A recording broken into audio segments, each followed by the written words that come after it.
Oi, gente, eu sou Vitória, formada em Ciências Contábeis pela Universidade Federal de Pernambuco.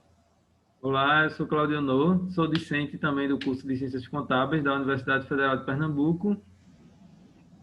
E a gente hoje vai apresentar um trabalho sobre as irregularidades nas prestações de conta de governo municipais apontadas pelo Tribunal de Contas do Estado de Sergipe. E esse trabalho foi orientado pelo professor Luiz Carlos Miranda.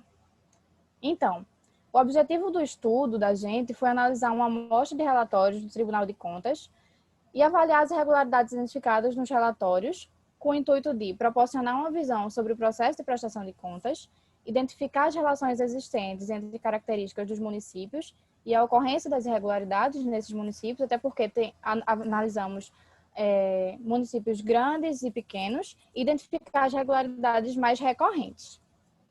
A metodologia que a gente utilizou foi uma pesquisa documental online, através de uma coleta de dados dos pareceres prévios contidos no site do Tribunal de Contas do Estado de Sergipe, no qual constam as irregularidades e as decisões acerca das contas anuais dos prefeitos.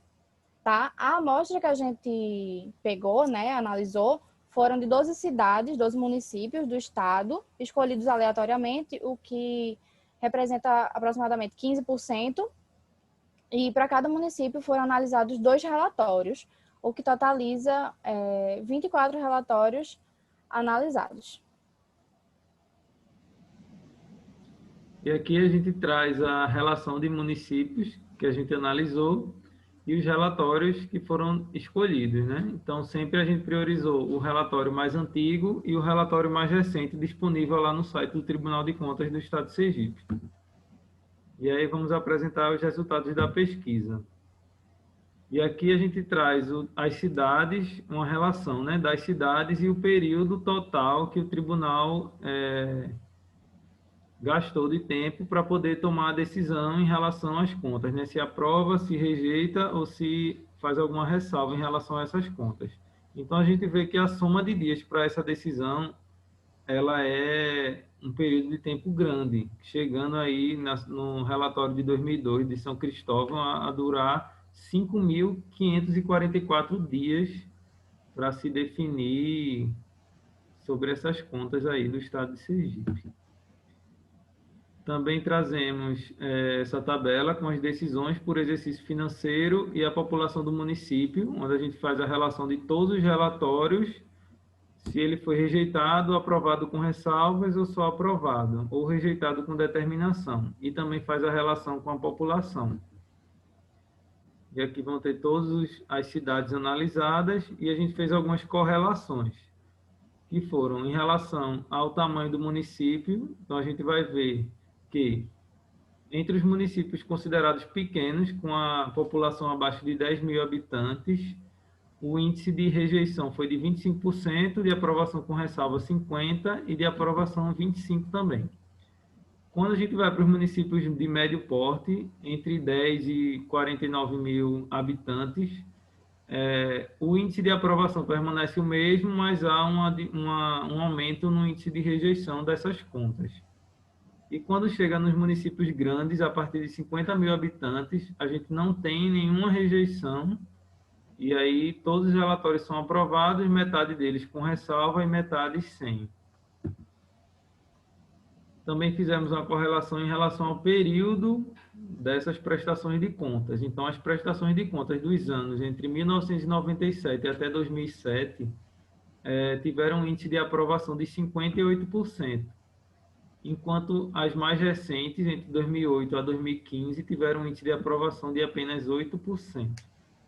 O índice baixou bastante, enquanto que a rejeição permaneceu ali mais ou menos no mesmo patamar, né? Entre 17% e 25%.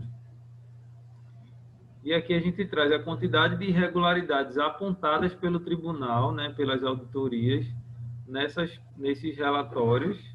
Então, tem relatórios que chegou, por exemplo, de Capela, 2013, chegou a ter 11 irregularidades identificadas. Isso não quer dizer que elas não foram sanadas, porque o tribunal ele pode identificar essas irregularidades e, posteriormente, serem apresentadas as defesas, as correções e essas contas conseguirem ser aprovadas ainda. Então, o máximo de irregularidades foi no relatório de 2010, de São Domingos, com 13 irregularidades, e identificamos aí um total de 111 irregularidades nesses 24 relatórios. E aí a gente conseguiu fazer uma divisão entre as irregularidades, agrupando por assuntos, né?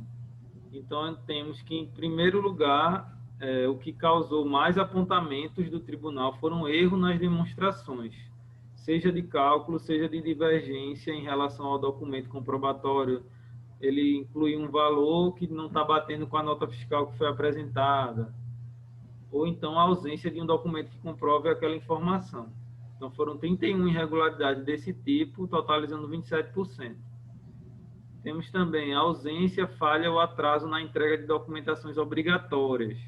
Então, o Tribunal de Contas ele tem um rol de documentações que é obrigatório que seja apresentada anualmente, e aí se deixa de apresentar ou apresenta de uma forma incorreta, ele aponta como uma irregularidade. Então, tiveram 18 desse tipo. Divergência entre informações apresentadas e o constante no SISAP auditor, que é o sistema utilizado pela auditoria, onde são alimentadas as informações da administração e são identificadas aí divergências, né, entre o que ele colocou como uma prestação de conta e o que consta lá no sistema do SISAP. Com 17 irregularidades também tem o não atendimento de limites mínimos ou máximos estabelecidos em lei, então que são aqueles percentuais de investimento em educação, em saúde, etc. E, por fim, a baixa arrecadação de tributos, que chegou a ter 10 apontamentos, né? Seja por uma baixa arrecadação em si, seja por não haver procedimentos ou não haver métodos para aumentar essa arrecadação prevista. E outros tipos, e aí são diversos que a gente conseguiu identificar, são 20 irregularidades que não deu para agrupar, mas que foram apontadas pelo tribunal.